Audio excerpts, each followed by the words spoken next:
Bonjour à tous et bienvenue pour l'épisode numéro 9 et 10 de la dernière ligne droite de la prépa. Donc les épisodes que j'ai nommés évidemment la ligne droite tout simplement.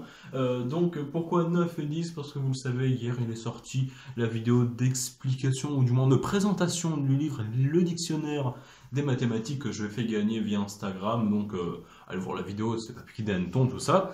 Du coup aujourd'hui épisode 9 et 10. Qu'est-ce qu'on a fait hier pendant le jour 9? C'était samedi. Euh, Hier matin, on a fait tout ce qui est limite des fonctions usuelles parce que vous n'êtes sans doute pas sans savoir que il y a certaines fonctions qui, en certains points, on ne sait pas trop ce que ça fait. Par exemple, la fonction sinus x sur x en 0, ça fait 0 sur 0, bah, il s'avère que ça tend vers 1. Et on a ça avec pas mal d'autres quotients et pas mal de trucs qui reviennent relativement souvent. Et si tu l'essaies une fois, bah tu l'essaies, mais il faut savoir les montrer. La plupart du temps, c'est juste un petit développement limité et ça fait le taf.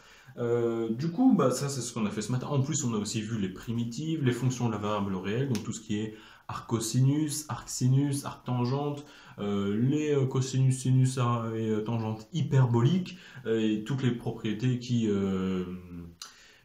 viennent avec cela. Donc ça c'était le matin, l'après-midi, qu'est-ce que c'était? L'après-midi, d'abord on a vu tous les théorèmes de SI. Donc il n'y en a pas énormément, bon, je ne cache pas. Enfin, il n'y a pas énormément dans le sens où ils reviennent très très souvent, mais c'est ceux de la cinématique, enfin tout ce qui est de la mécanique.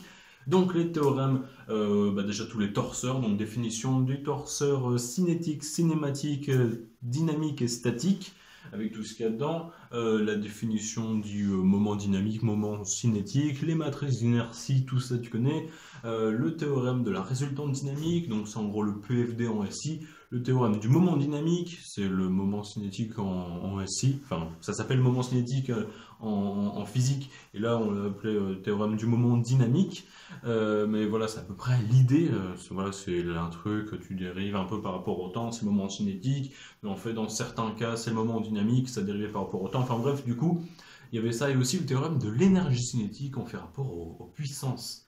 Donc ça c'était l'après-midi et aussi on a vu tout ce qui parle de l'équilibrage. Donc tu sais que lorsqu'une pièce est usinée, elle n'est pas parfaite, elle a des défauts d'équilibrage. Par exemple, le centre de gravité n'est pas exactement là au centre de rotation. Si une pièce est censée tourner, bah, si elle n'est pas au centre, le centre de gravité, bah, il va y avoir un jeu et puis ça risque de causer bien des dommages matériels et puis ça peut être dangereux même pour l'humain. Du coup, on essaie d'équilibrer. Par exemple, voilà, si le centre de gravité est un peu décalé, et ben il faut le décaler un peu plus vers le centre. Du coup, on essaie de mettre soit d'extruder, d'enlever de la masse là-bas pour le ramener, soit on rajoute des masses flottes.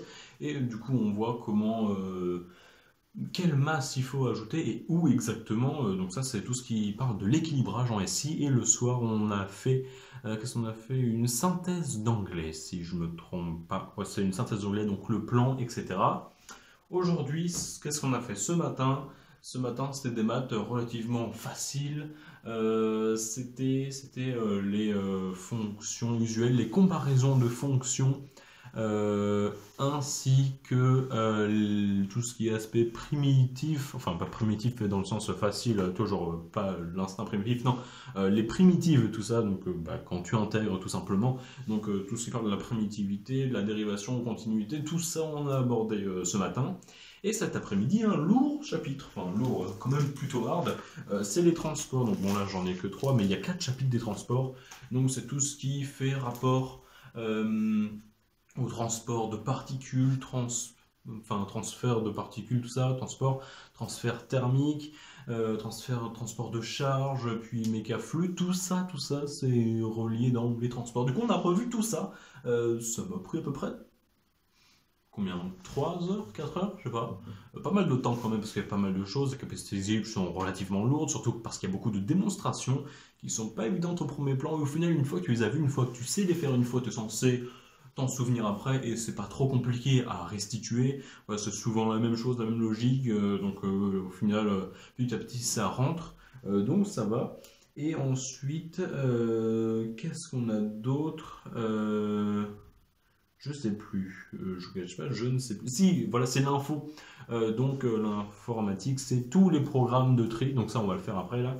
Tous les programmes de tri, donc tri par du programme évidemment, donc tri par insertion, tri fusion, donc aussi la fonction fusion, forcément.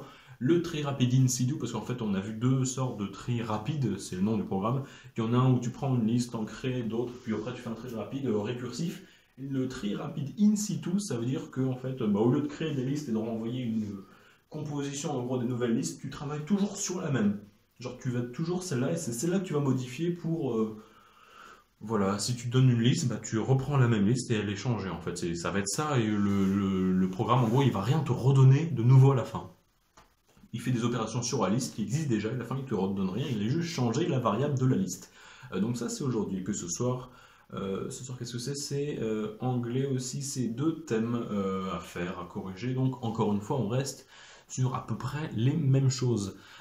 Puis sinon, voilà, c'est à peu près tout ce que j'ai fait hier, aujourd'hui, demain matin. C'est un peu la continuité des transports, parce que transport de particules, tout ça, voilà, des fluides, parce que demain, 3 heures, c'est mécanique des fluides, donc c'est lourd comme chapitre, 3 heures, je sais pas si ça va être assez, mais toujours est-il qu'on a toute la mécanique des fluides, et l'après-midi, je ne me souviens pas de ce qu'on a.